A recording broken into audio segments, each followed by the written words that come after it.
ইসলামের স্তম্ভ কয়টি? ইসলামের স্তম্ভ 5টি। কি কি? কলেমা, নামাজ, রোজা, হজ, যাকাত। যাক, আলহামদুলিল্লাহ। আপনার জন্য আর একটা প্রশ্ন থাকবে, জাতির পিতা কোন নবীকে বলা হয়? আদম আলাইহিস সালামকে। হয়নি। জাতির পিতা? হ্যাঁ, জাতির পিতা। জাতির পিতা হচ্ছে আমাদের ইব্রাহিম সাল্লাল্লাহু আলাইহি ওয়াসাল্লাম। আলহামদুলিল্লাহ। আর আদম নবী হচ্ছে আদি পিতা। হ্যাঁ। আপনার জন্য আর একটা প্রশ্ন থাকবে, আমাদের নবীজির বাপের নাম এবং মানে বাপের নাম এবং মায়ের নাম। আব্দুল্লাহ মা বাপের নাম, আর আমিনা মায়ের নাম। আলহামদুলিল্লাহ। আপনার জন্য আর একটা প্রশ্ন থাকবে, আমাদের নবীজি কত বছর বয়সে নবুয়ত পেয়েছিল? তোমার 40 বছর বয়সে। আলহামদুলিল্লাহ। কোরআন কোন মাসে অবতীর্ণ হয়েছিল? রমজান মাসে। রমজান মাসে, মাশাআল্লাহ। আপনার জন্য লাস্ট একটাই কোশ্চেন করব, দুআয়ে সানা। দুআয়ে সানা?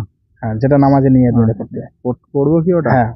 সুবহানাকা ওয়া বিহামদিকা ওয়া তাবারাকাসমুকা ওয়া তাওয়ালা জাদ্দুকা ওয়া লা ইলাহা গায়রুক। সুবহানাকা আল্লাহুম্মা। সুবহানাকা আল্লাহুম্মা।